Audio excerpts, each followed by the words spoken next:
Tu veux monter en elo ou en apprendre plus sur Groot? Tu es au bon endroit.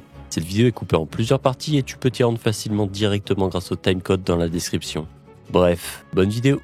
On va commencer par le clic gauche de Groot, frappe de liane. Avec cette attaque, vous envoyez une liane sur vos adversaires qui touchera une cible unique. Autrement dit, vous ne pouvez toucher qu'une personne à la fois. L'attaque n'est pas instantanée, mais est assez rapide pour ne pas avoir à prédire les mouvements de vos adversaires. Le clic droit envoie une petite bombe à sport. Cette bombe explose une première fois, puis va créer 6 petites bombes par la suite qui exploseront aussi. C'est donc extrêmement fort lorsque vous l'utilisez contre des groupes d'ennemis. Le meilleur moyen de l'utiliser, c'est en début de partie, directement devant la base de vos adversaires. Si vous le pouvez évidemment, car votre ultime sera déjà bien chargé. La capacité mage de Groot vous permet d'invoquer un mur épineux, et il y a énormément de choses à dire sur son potentiel. Ce qu'il faut retenir, c'est que ce mur inflige des dégâts aux ennemis à proximité chaque fois qu'ils sont attaqués, que ce soit par vous ou par un allié. Autre subtilité intéressante, si vous jouez avec Invisible Woman, Magneto ou tout autre personnage pouvant repousser les adversaires, ils peuvent les projeter contre un mur et leur infliger de lourds dégâts. Ce mur ne sert pas qu'à attaquer, vous pouvez aussi l'utiliser comme une rampe pour grimper en hauteur. En appuyant de nouveau sur Mage, vous pouvez l'incliner et ainsi atteindre des positions stratégiques. On se croirait presque sur Fortnite avec Groot, et c'est ce qui rend cette capacité fun. Prendre de la hauteur est un énorme avantage, car même si vous êtes en hauteur, votre mur continue de frapper les ennemis situés en dessous. Cependant, gardez en tête que vous ne pouvez avoir que 3 murs épineux simultanément. Si vous en placez un 4e, le premier disparaîtra automatiquement. De plus, si un mur est détruit au contact du sol, toute la structure s'effondrera, ce qui est plutôt logique. L'un des meilleurs moyens de maximiser vos dégâts avec Groot est d'encercler un ennemi avec vos murs avant de l'attaquer. C'est une excellente façon de rapidement éliminer une cible, mais cela demande une bonne maîtrise du placement. Car dans une vraie partie, les joueurs bougent constamment, rendant cette stratégie difficile à exécuter. Un détail que vous ignorez peut-être, lorsqu'un mur est posé, il y a un court délai avant que les ronces apparaissent. Et c'est elles qui font des dégâts. Si vous attaquez trop tôt, le mur n'infligera pas de dégâts immédiatement, mais seulement à la seconde attaque. Voici donc ma petite astuce. Si vous utilisez votre clic droit avant d'attaquer, le mur frappera instantanément, même si les ronces ne sont pas encore visibles. Enchaînez ensuite avec des attaques de base pour détruire votre ennemi. Il est aussi possible de grimper instantanément sur votre mur en le plaçant sous vos pieds. Il y a même un petit bug qui permet d'empiler 2 murs directement sous vous. Pour le faire, restez appuyé sur clic gauche, avancez légèrement vers l'avant tout en faisant un petit pas sur la droite, regardez le sol et montez directement très haut. Cette technique peut être pratique pour prendre rapidement de la hauteur ou surprendre un adversaire. Grâce à son passif, Groot peut poser 2 murs en même temps. Dans des situations critiques, placer 2 murs derrière vous tout en courant et en sautant peut vous offrir une belle opportunité d'évasion, ou bloquer vos ennemis momentanément. Pour bien utiliser cette capacité, n'hésitez pas à poser vos murs au plafond. Cela forcera vos ennemis à lever la tête pour les détruire, et parfois, ils ne les remarqueront même pas. Enfin, le mur de Groot est un excellent outil pour isoler les adversaires, notamment les tanks. En plaçant un mur derrière un tank ennemi, vous pouvez l'isoler de son équipe, l'empêchant ainsi de recevoir des soins, tout en lui infligeant énormément de dégâts. Ouais, l'explication de ce sort était long, mais ce sort est de très loin la base de Groot. Et vous devez absolument savoir comment bien utiliser ces murs. Votre passif est essentiel pour que vos murs soient utiles, car c'est lui qui leur permet d'infliger des dégâts. Cependant, gardez en tête que si vous êtes trop loin, vos murs cesseront de frapper les ennemis à proximité. Essayez donc de rester proche de vos murs afin de maintenir leur agressivité via les ronces. De plus, grâce à ce même passif, vous avez la possibilité de créer une ligne de 2 murs d'affilée, en restant appuyé sur clic gauche. Mais ça, on en a déjà parlé juste avant. La capacité E de Groot vous permet d'invoquer un mur de bois renforcé, et c'est l'un de vos outils les plus importants. Avec ses 700 points de vie, c'est un véritable bouclier, mais il faut l'utiliser intelligemment et ne pas le gaspiller. Bien que vous puissiez combiner ce mur avec vos murs épineux, pour bloquer un ennemi et sécuriser un kill, ce n'est pas votre rôle principal en tant que tank. Votre mission est de subir des dégâts et de rester en vie le plus longtemps possible pour protéger votre équipe. Et vous remarquerez qu'avec Groot, vous allez souvent mourir, car vous n'avez pas vraiment de quoi vous protéger, si ce n'est votre confiance envers vos supports. Mais bon, les supports parfois, voilà quoi. Ce que vous ignorez peut-être, c'est que ce mur vous octroie des points de bouclier, chaque fois qu'un ennemi subit des dégâts autour de vous. Pour en tirer le maximum d'avantages, il faut bien le positionner. Ni trop loin, ni trop proche, afin qu'il puisse rester actif tout en étant protégé, car si vous êtes trop loin, vous ne gagnerez plus de bouclier. Pour voir la limite de distance, il y a un petit cercle vert mais qui est très peu visible qui vous entoure. Personnellement, je ne l'ai jamais vraiment utilisé, mais au moins ça peut vous donner une idée d'à quel point vous pouvez être loin ou proche de vos murs. Il doit aussi être hors du champ de vision de vos ennemis, mais surtout dans un endroit stratégique où les adversaires hésiteront à le détruire, ou auront du mal à le repérer. Il faut se dire, est-ce que les DPS en face vont perdre leur temps à casser le mur, oui ou non? Et si la réponse est non, c'est que votre mur est bien placé. Si le mur est détruit, vous ne gagnerez plus de bouclier. C'est pourquoi il faut bien le cacher, et toujours le défendre. Il existe même une technique secrète que j'ai trouvée seule comme un grand, permettant de placer votre mur à l'intérieur d'un autre mur et de le couper. Ça le rendra visuellement plus petit car une partie sera cachée dans la structure. Mais il conservera ses effets et continuera de vous fournir du bouclier lorsque nécessaire. Vous pouvez même couper le mur de gauche à droite, afin d'avoir un mur tout petit. Bien sûr, bloquer des ennemis reste une option viable dans certaines situations, mais prioriser le gain de bouclier est presque toujours plus intéressant que d'utiliser ce mur pour bloquer un adversaire.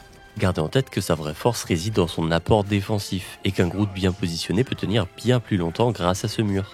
En résumé, ne gaspillez pas cette capacité pour simplement bloquer un ennemi, mais optimisez-la pour survivre et absorber un maximum de dégâts pour votre équipe. C'est ce qui fait toute la différence entre un Groot moyen et un Groot qui carry sa game. Votre attaque de corps à corps, appelée Flore Furieuse, se compose de 3 coups de poing successifs. Ce qui la rend unique, c'est que le troisième coup repousse l'ennemi et l'envoie légèrement en l'air. Un détail important, le troisième coup a une portée légèrement plus grande. Cela signifie que vous pouvez rater les 2 premières attaques, mais tout de même connecter la troisième, ce qui peut surprendre un ennemi. Profitez-en pour le repousser dans vos murs ou l'isoler de son équipe en lui courant dessus et en le tapant sans vous arrêter. L'ultime de Groot, Prison étouffante, est d'une capacité redoutable. Lorsqu'elle est activée, vous lancez une énorme graine qui tombe à une distance déterminée par la portée de votre lancer. Comment fonctionne l'ultime? Toutes les cibles touchées sont attirées vers la graine et immobilisées pendant 3,5 secondes et subissent 20 points de dégâts toutes les 0,5 secondes. Le vrai potentiel de cette capacité vient de son interaction avec votre passif et vos murs. Posez un mur épineux avant d'activer votre ultime sur celui-ci. Les ennemis bloqués seront collés au mur et subiront les dégâts accumulés du mur et de votre ultime. Vous trouvez ça puissant?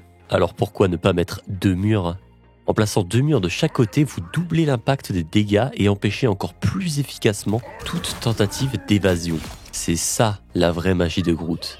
Utilisez Prison étouffante non pas seul, mais en combinaison avec vos murs pour littéralement imploser vos adversaires. Alors oui, certaines situations vous empêcheront de placer un mur puis de mettre votre ultime. Mais n'hésitez pas non plus à l'utiliser de loin pour bloquer des ennemis et ensuite placer vos murs et les attaquer. Si vous sentez que votre ultime peut être efficace, envoyez-le, faites-vous confiance. Que vous apporte votre team-up avec Jeff ou Rocket Raccoon? Eh bien, rien du tout. Oui, la seule chose que vous gagnez, c'est un requin ou un raton laveur sur votre dos. Ce team-up est l'un des plus nuls du jeu. Voici pourquoi. Rocket Raccoon est un héros très mobile, avec des dashs qui lui permettent de se repositionner rapidement. En l'embarquant sur votre dos, vous limitez complètement sa mobilité, ce qui n'est pas du tout optimal pour lui, qui se retrouvera donc immobile sur votre dos. Jeff, quant à lui, peut nager dans le sol pour se repositionner et surprendre ses adversaires, mais une fois sur votre dos, il perd cet atout lui aussi. S'il y a une seule combinaison qui peut être intéressante, c'est Groot avec Jeff. En effet, Jeff peut soigner Groot en envoyant ses bulles de soin, ou en lui crachant de l'eau dessus. Et affronter un Groot avec un Jeff sur le dos, c'est un cauchemar, car il devient quasiment impossible à tuer. Est-ce que le team-up vaut le coup? Pas vraiment. Même si l'association Groot et Jeff est solide pour rester longtemps en vie, elle n'est pas nécessaire et n'apporte pas de réel avantage stratégique dans la plupart des situations. Je suis souvent en live sur Twitch, alors si t'as des questions, tu peux venir en parler là-bas. Et lâcher un petit follow aussi. Merci. Groot possède plusieurs combos dévastateurs, et comme vous l'aurez compris, tout tourne autour de ses murs. L'un des combos les plus efficaces pour punir un adversaire isolé consiste à le bloquer contre un mur et l'harceler de coups. Posez un mur épineux derrière votre cible, utilisez votre clic droit, puis enchaînez avec 2 clics gauche pour l'achever. Vous pouvez l'utiliser contre des tanks ou toute autre catégorie de personnages, c'est votre combo principal avec Groot. Le prochain combo très efficace consiste à placer 2 murs, enchaîner avec votre ultime, puis un clic droit, et terminer avec un clic gauche. Ce combo inflige énormément de dégâts et est un excellent moyen de pression sur vos ennemis. Le combo reset d'auto-attaque. Frappez avec un clic gauche, enchaînez avec une attaque au corps à corps, refaites un clic gauche, puis répétez l'alternance entre corps à corps et clic gauche. Pourquoi c'est fort? Ça augmentera drastiquement vos dégâts. Le combo est obligatoire et c'est ce qui différencie un bon d'un mauvais Groot. Groot est plutôt fort contre les autres tanks, et ça restera votre mission principale de les tuer en les bloquant grâce à vos murs. Si vous arrivez à faire ça, vous pourrez ensuite attaquer les duellistes ou stratégistes adverses, mais n'oubliez pas, votre but est d'emprisonner les tanks adverses. Avec Groot, il est impératif de se positionner en avant et de prendre des dégâts. C'est votre mission en tant que tank.